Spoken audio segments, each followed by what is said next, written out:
Welcome to Per Wagadop, Berkshire Humane Society's cable television show. My name is John Peralt. I'm the Executive Director of the Berkshire Humane Society, and I am also your host.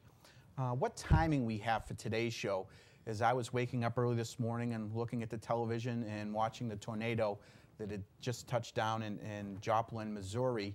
It reminded me that in just a short period of time I would be talking about disaster preparedness. And with me today is Corinne McCune, and she is the Associate Director for the Medical Reserve Corps and also a coordinator for Berkshire Dart. Welcome, Corinne. Good morning, John. Thank you. Thank you for being here. You know, I just woke up this morning and I was looking at television and seeing what's happening in Joplin. And I bet you in Joplin, they were looking at the previous weeks, what was happening in Tennessee, and couldn't believe it. And even going back to Katrina and the disasters, it seems we're having more and more of them, almost weekly and monthly. There's some major natural disasters happening in our country. And that's what we're here to talk about today, disaster preparedness. And I first want to, let's touch base a little bit about your titles. You're the Associate Director for the Medical Reserve Corps. What is the Medical Reserve Corps? Thanks. Medical Reserve Corps is a group of volunteers. The mission of the Berkshire MRC is to build healthy, prepared, and safe communities. We train for emergency response, and we also educate the public how to be prepared themselves. So we're not a first responder group, we're second responder, and we exist to support existing resources in the event that unexpected disasters happen. Which is what we're talking about today. Which is what we're here to talk about today, and we're talking about so much these days, it's true. And how does that really join DART? And well, DART stands for? Berkshire Dart is Berkshire County's disaster animal response team. And the connection goes like this. Really, you know, pretty similar missions in that we're all about being prepared and educating people, you know, to do the same. The Berkshire Dart was born out of a heightened awareness. You know, because you can't ignore it, right? We say we're talking about it so much, a heightened awareness of the special vulnerability that animals face in disastrous situations. Everything that we face, and then so much more, because of course they rely on us. It was born out of this awareness that, you know, they need to be included in our own emergency plans. They need to be included in our family emergency plans because, as you well know, our pets are really part of our family. They need to be included in our community emergency plans. And so it was born as a program of the Medical Reserve Corps. We already had a group of dedicated, very passionate, generous volunteers, you know, lots of animal lovers, and we decided to go ahead and just form a team. Right.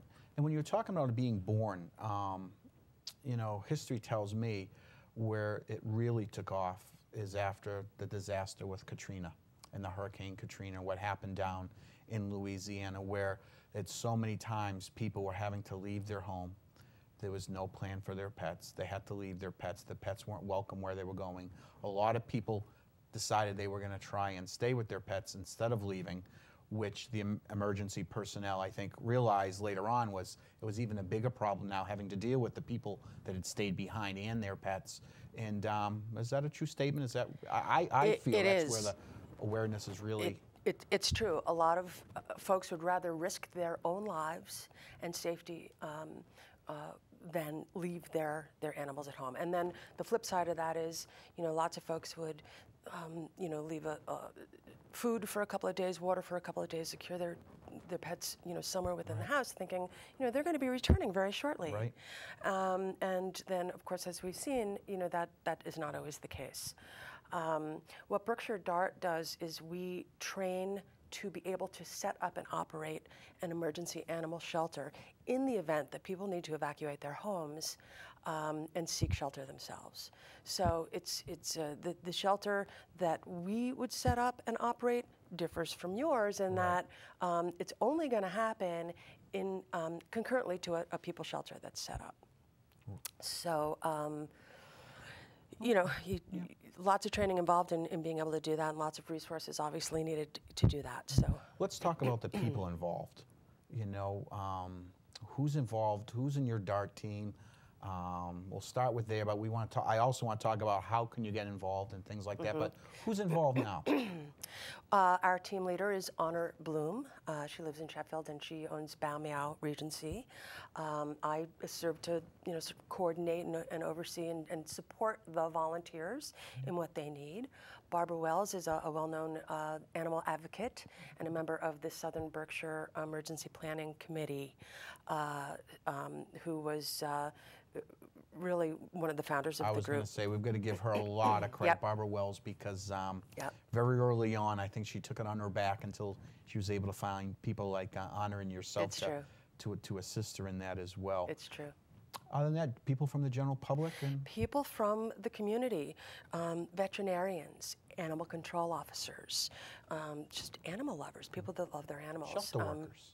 Shelter workers, absolutely. You know, in a small area like ours, if something were to happen, and we're so fortunate, you know, we are hearing about things all over the world, and where, you know, the truth is we haven't done it before. Well, you know, several years ago with the tornadoes here, but we don't really have a lot of experience with disasters here. Right. If something were to happen, you know, it's going to be you, me. It's going to be the community coming forward. It's going to be the vets pulling together. One of the things that's really important to understand is that there's certain training that's going to be needed in order for folks to assist us in the emergency shelter effort. And so rather than, you know, have a bunch of folks come and report to the scene and want to help then, exactly, there is some training that definitely needs to take place in order to be ahead of time. Need to be prepared ahead of time. Some of the training that we offer is pet first aid, the psychology of disasters. I mean, you know, if you're dealing with people and their pets, you're dealing with some pretty upset people. So, you know, animal handling,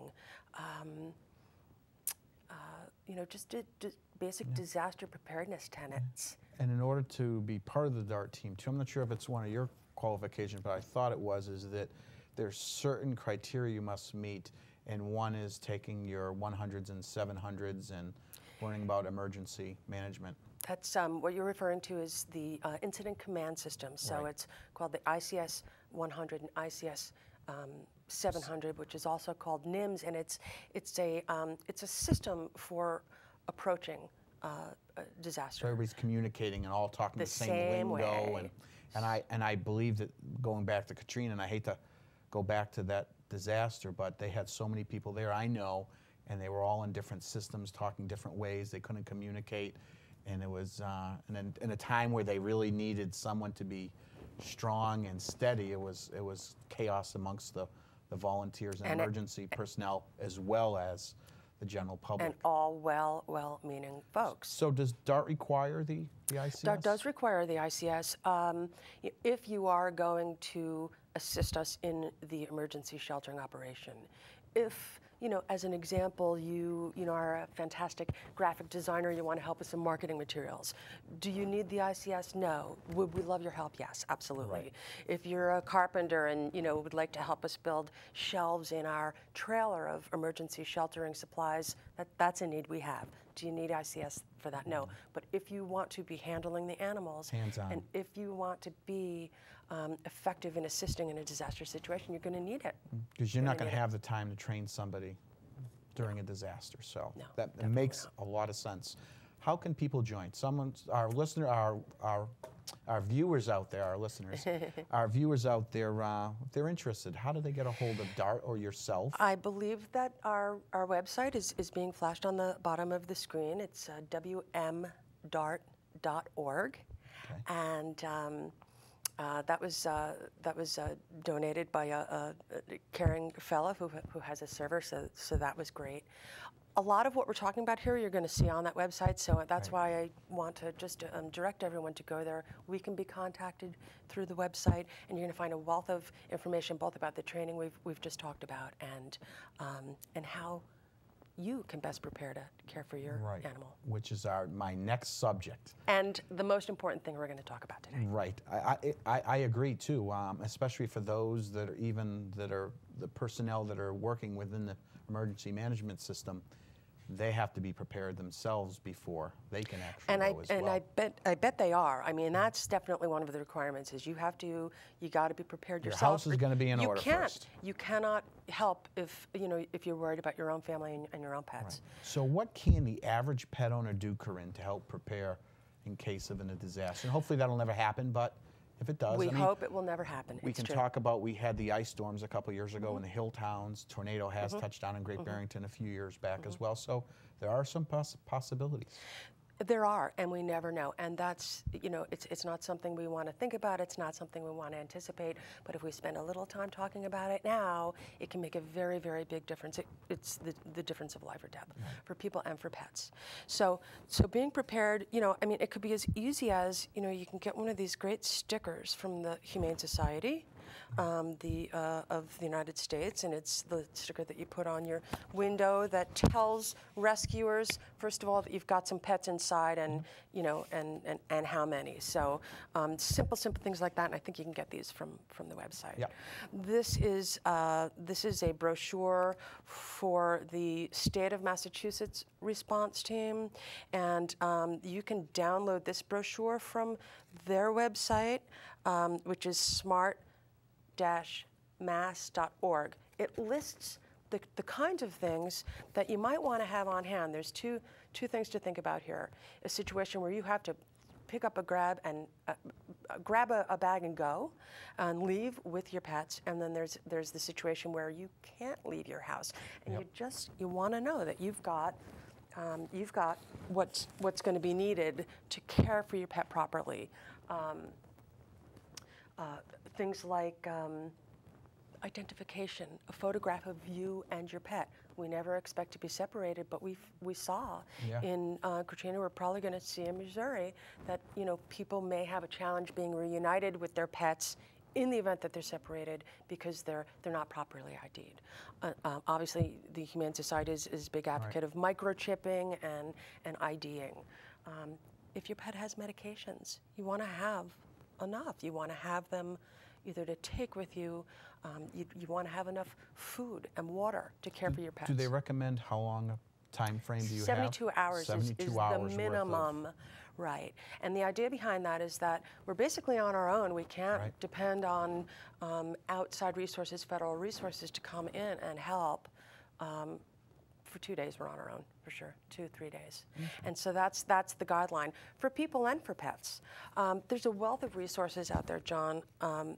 This is a brochure from ready.gov, and it also talks about how to best prepare for your pets in an emergency. What are the things specifically to have on hand? One of the things that you can have in your Go Kit or your shelter at home kit for your pets is a pet emergency card. Here you can have a picture of you and your pets. This has medical records. This has your veterinarian's contact info, an out-of-state contact in case you are separated from your family, from your animals. There's somebody outside the area that everybody knows to contact who can sort of be the clearinghouse for information. I know some people that carry those in their automobiles in their glove compartments just in case they were traveling with their pets and an accident happened to them, that they would know what to do in case of an emergency. It takes very little up front to just get this done, and you'd be amazed how good it feels to know that you're prepared. Now,